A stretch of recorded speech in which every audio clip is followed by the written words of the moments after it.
Aposto que você está cansado de ouvir promessas de falsos heróis que prometem mudar o país ou até o mundo ao vencerem um inimigo maior.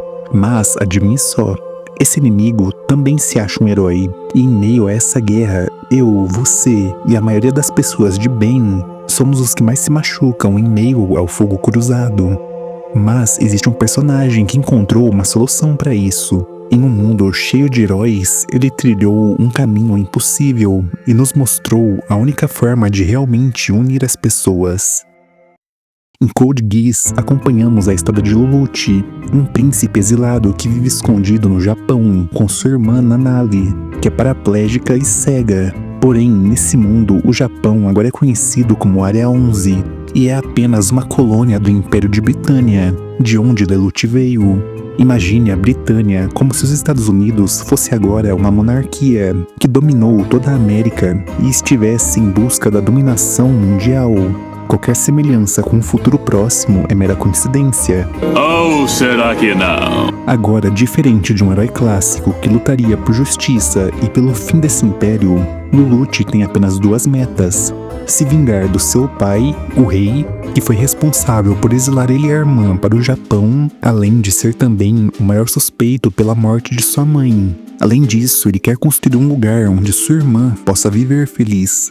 E por mais inteligente que ele se mostre desde o começo da obra, ainda assim, esse parece ser um plano ambicioso demais. Afinal, é uma pessoa contra o rei do maior império do mundo. Mas ele consegue uma arma suprema, o Geass, que é capaz de forçar qualquer pessoa que ele olhe a cumprir uma única ordem sua, independentemente de quão absurda essa ordem for. Se ela for possível, o alvo o fará. A partir daí, ele assume a persona de Zero, um herói disposto a salvar o Japão da dominação de Britânia. Mas, como eu disse no início, ele se torna apenas mais um herói em um mundo repleto de heróis. Para você entender isso, precisamos voltar ao mundo real. Posso citar aqui incontáveis figuras de vários países. Para boa parte dos brasileiros, Lula é um herói.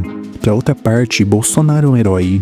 Pelo menos metade dos americanos consideram Trump um herói, enquanto grande parte dos russos consideram Putin também um herói.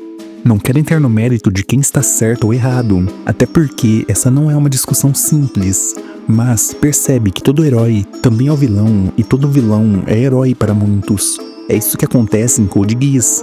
Lelouch se torna um herói para os japoneses, mas e os incontáveis britanianos que ele feriu? E as famílias que ele destruiu? Até mesmo o pai de sua melhor amiga foi uma vítima de suas ações, o que a leva a uma situação extrema. Afinal, ela ama Lelouch, mas odeia Zero.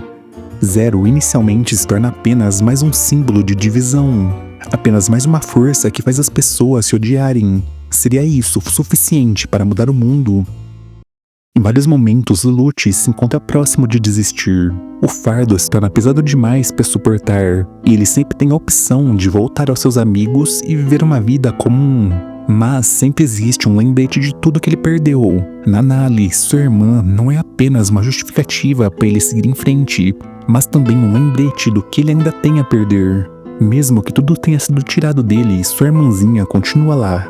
A motivação de que ele precisa para criar um lugar seguro continua. Ele até pode desistir da vingança, mas não pode desistir da irmã. E em meio a todos os falsos heróis, existem duas figuras que realmente estão se esforçando para jogar de forma justa esse jogo tão injusto. Suzaku, seu melhor amigo, e a princesa Eufêmia. Suzaku é aquele que mais se adequa ao herói clássico a que estamos acostumados. Desde que é introduzido na história, ele tenta se manter como alguém que vai buscar a justiça pelos meios corretos. Um japonês que decide tornar-se um soldado inimigo para tentar mudar Britânia por dentro. Um plano que parecia fadado ao fracasso se ele não tivesse encontrado o apoio de Eufêmia, alguém que odeia guerras e que foi capaz de perceber a pureza por trás dos ideais de Suzaku. Ela inclusive foi longe o bastante para abrir mão de sua posição para criar uma zona independente para os japoneses. Plano esse que, apesar de ter falhado devido a um acidente, ainda assim era algo capaz de criar apenas uma paz momentânea. Em meio ao caos que ele mesmo causou, Lelouch se vê forçado a dar um fim à Eufêmia. Algo que muda de vez a sua relação com Suzaku, que acaba descobrindo que ele é Zero. Mas Lelouch ainda tinha Nanali. Ou talvez não. Afinal, em meio ao conflito, ela é sequestrada, fazendo com que Lelouch abandone uma batalha quase vencida e deixe seu exército à mercê dos inimigos. E isso é algo recorrente, já que por trás da máscara de libertador do Japão, ele agora segue em frente movido pelo objetivo de resgatar a irmã. Seus companheiros e os japoneses são apenas peças em um tabuleiro. Essa é a verdadeira face de Lelouch, um homem cheio de boas intenções, mas que sempre colocará seus desejos em primeiro lugar. Libertar o Japão, criar os Cavaleiros Negros, fazer alianças com outros países, tudo isso é apenas um meio para proteger sua irmã e se vingar do seu pai. Pelo menos até o momento em que ele perde tudo. Quando todos acreditam que Nanali foi vítima de uma explosão, ele não consegue mais vestir a máscara. Zero naquele momento não existe. Tudo que resta é Lelouch desamparado e que acaba sendo traído por seus próprios companheiros. Mas podemos mesmo chamar aquilo de traição quando tudo que ele construiu foi feito à base de mentiras e sacrifícios. Naquele momento, seus companheiros simplesmente decidiram acreditar em outro herói, alguém que podia dar-lhes o que eles realmente precisavam. E novamente digo, esse é o problema de um mundo repleto de heróis, pois deixamos de buscar pelo que é mais correto e buscamos por aqueles que prometem o que queremos ouvir. Portanto, se um herói não funciona, Lelouch precisaria se tornar algo mais. Nesse momento, tudo o que restou para Lelouch foi a vingança. Seu pai é a última peça nesse tabuleiro que ele quer derrubar. Ele até consegue a tão esperada vingança, porém não sem antes descobrir que sua mãe também o enganou. Ambos tinham um plano em mente: destruir o inconsciente coletivo, o que eles chamavam de Deus. Eles queriam um mundo sem mentiras, mas imposto à força. Mais uma vez, eram falsos heróis buscando impor seus interesses, ignorando todo o sofrimento que suas ações causaram e se colocando acima do bem e do mal. Lelouch consegue vencê-los com a ajuda de Suzaku.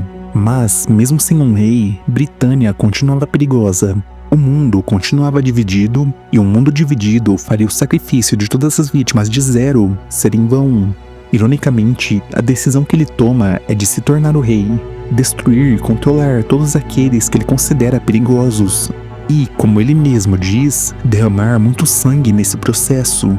Porém, sua última barreira é justamente Nanali, que ainda estava viva, e não só isso, como estava em posse da chave da arma mais perigosa da humanidade. Nesse momento, demonstrando todo o seu amadurecimento, ele segue em frente e usa o Geese na própria irmã, mostrando que sim, tudo começou por ela, só que agora era algo muito maior, algo que nem ela poderia impedir.